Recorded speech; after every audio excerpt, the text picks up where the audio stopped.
Are you feeling stuck, depressed, like you don't know which step to take or which turn to make in your life? Maybe you're stuck in a bad job. Maybe you're stuck in a very bad living arrangement. Maybe you're just so mentally overwhelmed with life or just so mentally overwhelmed with yourself. You're just overwhelmed with all these things you want to do and you know you should do. If you're feeling stuck, then I think this video is for you. Welcome to Truth for Our Youth.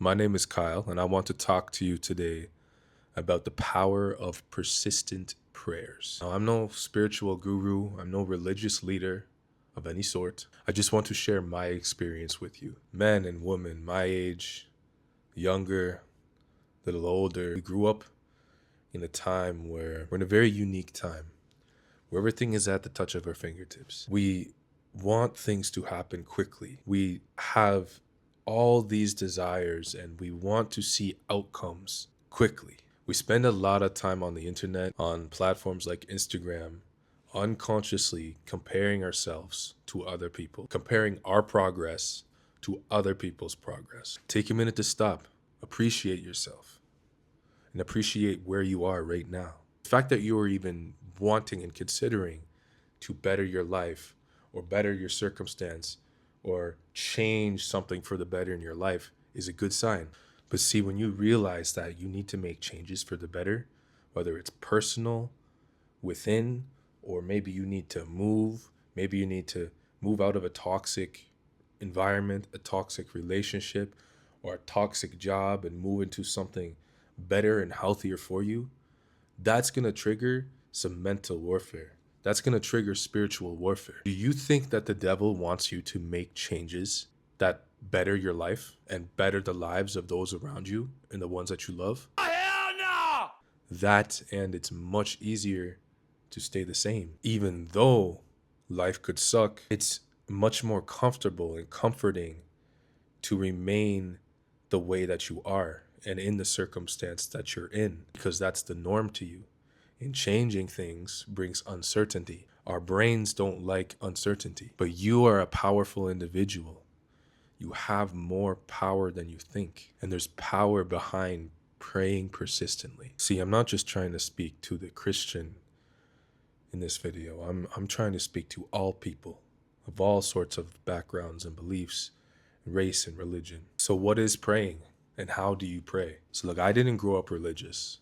I didn't grow up praying every day. I didn't even see that much growing up. I didn't go to church. My parents weren't religious. My grandparents weren't religious. None of my family really had any sort of religious or spiritual practices. But see, when it comes to praying, people might immediately think of, like going to a specific place to worship and pray, like a church or a mosque, or opening up some sort of holy book and praying the exact thing that is in there. See, those things, well, that is praying, but praying can be more than just that. Praying can be done in your thoughts. You can be out for a walk and you can pray. You can be chefing up something in the kitchen and you can pray. You can pray while you're in the shower. You can pray while you're playing video games. God knows what you need before you ask him. He knows what you're going to say before you say it. Some people have told me they've tried praying, they've spoken and they didn't feel anything and they heard nothing. It's because it's more than just speaking. You are submitting your life and your will to God. You are seeking his guidance when you pray. Now, I'm saying that, as I say that, I'm trying to say to you, you need to allow your heart to be open to him. Your heart, your mind, and all of your being to be open to him when you talk to him. Everything is so busy. Life is so busy. Our minds are moving a mile a minute all the time. Stop. Breathe in. Breathe out. Do that a few times. And then start talking to God. Start by just right now. Stop. Look up and say, "Hello, Lord." If you intentionally do that, you will feel him connect with you. You will feel the connection with him. I didn't want to sound preachy, but here I am. The power that we receive when we are persistent with our prayers is his power. It's his presence of peace. It's his power calming our minds. And see, when we're in a very complicated situation, when our life is a mess, and our family's a mess, and our relationship's a mess, and we're injured, we're sick, we're unhappy in our jobs, or people are doing evil against us, it's so easy to just get lost in your thoughts. And so taking that moment to ground yourself and connect with God provides you with the peace. I want to share a little story of what I experienced recently. Now, I just need to say that I've never had a prayer go unanswered. Now, obviously, I've asked God for things and it hasn't came to fruition yet. He hasn't provided me with every single thing I've asked for. But every single one of my prayers, when I pray intently to connect with him and to seek his guidance and will, he always answers. Sometimes you'll desire something for your life. So you'll ask God to help you receive that or get after that. And that thing that you desire is good in nature. It is a great idea. You'll ask, well, why wouldn't God then give you what you ask for? Well, because maybe that's not his will. Maybe that's not what he has planned for you in the moment. Maybe this prayer will be answered and you will receive what you asked for later on. But every single prayer will be answered in some way. As in, if you're requesting something, he'll show you why you're not ready to have this right now. If you're open to hearing him, he'll show you. It can be in the form of an audible voice, very vivid thoughts. It can be through a series of coincidences in your life. It can be through conversations with other people. It can be through watching videos on YouTube and hearing messages like this. It can even be through dreams and visions. So I had a situation in the last year where I had to find a new place to live within 40 days. So I was living with my roomie and he decided that it was best for him to move back in with his father and his sister. So in the last 5 years of my life, I've lived in like 6 different places. Basements, apartments, other random places, my father's place. And then 2 years ago, my wife had to go back to stay with her mother in Florida. So that left me in a situation where it was just myself and my dog Rocco. And I was driving hour to 2 hours back and forth from work, 4 or 5 days a week. Rent was expensive and my wage wasn't as high then. So I was just making it by, if not just negative every single month. So I stayed in that situation for about 3 months. I constantly prayed for guidance and help to get closer, to find a place closer to my job that is suitable for me and my dog. People kept on telling me like, oh, it's going to be so hard to find a place. No one wants a big dog, it's harder to find a home when you have a dog. And then one day my colleague came up to me and he said, hey, I'm looking for a roommate. He came in clutch. I moved in 15 minutes from work, suitable for me and Rocco. After about a year, my roommate decided that it was best for him to move with his sister and father. Since I was subleasing, that left me with about 40 days to find a new suitable place for myself and my dog. So I went on ChatGPT, I told it about my situation, and I asked it to create a prayer for me to say every day.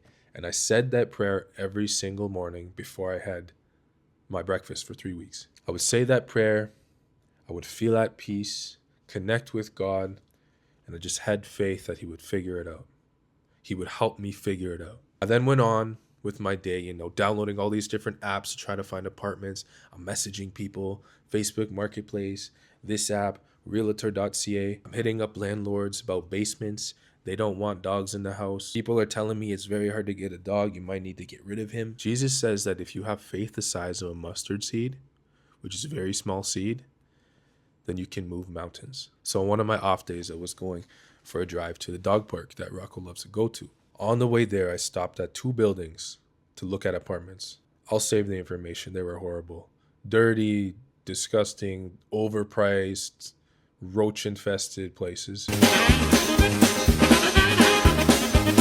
So these were buildings that I saw on listings, right? I said, screw it. I'm just going to go to the dog park. We'll figure this out later. I drove past this building and something told me, whoa, look that up online. I pull up to the dog park. I look up the address online.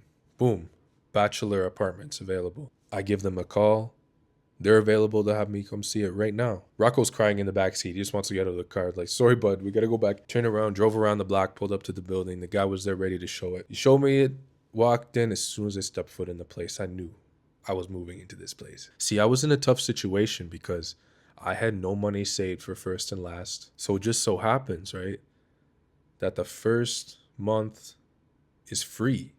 They were doing a promotion where the first month's rent is free and you don't need to pay last month's upfront. A very blessed bachelor apartment 5 minutes away from Rocco's favorite dog park, in a suitable place for me, a safe environment, not too far from my job, with the first month free and the last month's rent not required up front. That's exactly what I was praying for. So man, all I know is that uncertainty sucks. It comes with the pressure. It's uncomfortable. It makes you just want to resort back to what's comfortable. It makes you want to go back to what you know. But we're called for more. We're called for better. So whatever it is you're going through right now, man, like, just have faith. Have faith that it will get better. Have faith that you will make it better. Have faith that God will guide you down the right path. Believe in your ability to make things happen positive for yourself. Believe in your ability to make positive choices and positive moves to better your life. A lot of it is mindset. A lot of the battle is up in here. Come to the present, say your prayer, put it up there, and then take the one small step that you can control in order to get towards what you're trying to get towards or get out of or accomplish. You gotta make your moment, huh? In the book of Matthew, Jesus said to pray like this. Go into your room, close the door where it's quiet, and pray like this. Our Father, God, hallowed be thy name. Your kingdom come. Please, Lord, let it be done on earth as it is in the heavens. Give us today our daily bread. Forgive us of our sins, as we forgive those who sin against us. Lead us today, Lord, not into temptation, but deliver us from the evil one. Write that down. Go back and say it again. That prayer is powerful. I really hope this helps somebody today. I'm going to keep doing these. Thank you for tuning in. Have a good day.